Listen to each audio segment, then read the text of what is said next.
My full name is Bryan Argueta. My major is criminal justice. I'm currently a junior right now. I'm doing my third year FIU. I was doing my first year in PC, and then I transferred last year. My first year at FIU, now it's my second year. My interest is basketball, music. I like painting sometimes. My expectations from this course is basically I learn, to learn new stuff, have different outlooks on, the whole world. And basically like what I did last year in homicide, I learned a whole lot of new stuff that I never even knew before, stuff that, surprised me. Looked at some stuff and it's just different, the outlook of being a cop, of being out there in the field. What I want to be doing in 5 years, I want to be a detective. Um, Hopefully I could, be in my end of the stage of being a cop. I look at myself in 2 years as being in the cop academy and then transferring to be a cop. And hopefully the end goal is just to be a detective and, to be in a big part. Any fact about myself, I would like to share a fact that, I used to play child basketball, but it got shut down to COVID. And I used to be big time, like I used to do AAU. And then that's when I shifted my goals and my focus to being a detective. That's when I found the most time.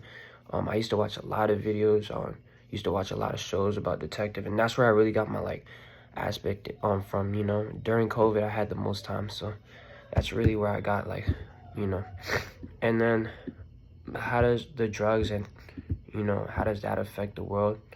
The drug problems locally and globally. I don't think it affects us locally and globally, I think it affects us worldwide. People use drugs to cope through pain. I was watching the videos and it's heartbreaking because families get affected by this. Younger ones get affected by this. The youth gets affected by this.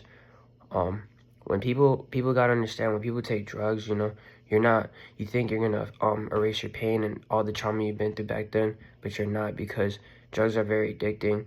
Also, the younger kids watch you, your family watches you. It just affects everybody. So when you do that type of stuff, you're not just affecting yourself. It's not a problem for yourself, but it's a problem for everybody around you. I think the steps we should take to migrate this crisis is we should, give drug dealers the max time. It's not, it's a very cool thing that what's happening out there. People are millions, not talking about thousands.